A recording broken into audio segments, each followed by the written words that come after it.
Salam, əziz izləyicilərim. Bugün biz göbələkli, toyuqlu salat hazırlayırıq. Ərzaqların miqdarı isteğə bağlıdır. Gördüyünüz kimi göbələyi qaba yığmışam. Üzərinə duz səpirəm. Duxovkada 10-15 dəqiqə bunu bişiririk. Sonra bişmiş toyuq əti lazımdır. Bişmiş kök, kartof, yumurta, bir diş sarımsaq, doğramış kişniş süd və qoz xırdalanmış. Göbələyimizi xırda-xırda doğrayırıq uzun sov formada. Sarımsağımızı da xırda-xırda doğrayıb doğradığımız göbələyimizi əlavə edirik. Bu qarışımımızın üzərinə 2 qaşıq mayonez,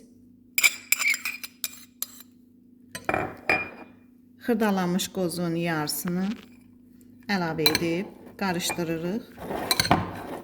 Boşqabımızın altına biraz mayonez çəkirik.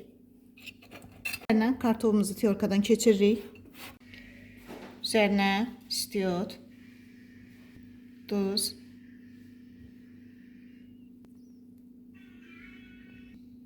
üzərinə yumurtanı keçiririk tyorkadan.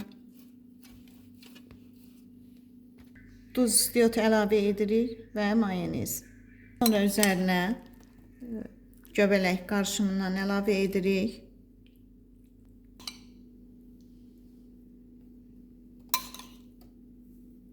Sonra üzərinə toyuq xırdalanmış, onu əlavə edirik.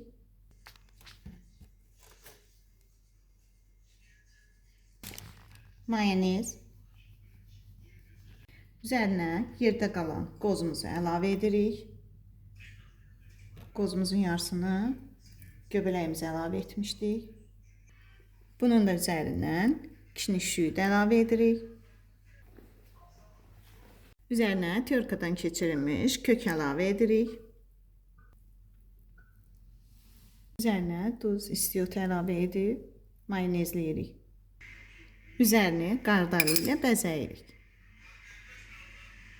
Sizlərlə hazırladığımız möhtəşəm salatımız hazırdır.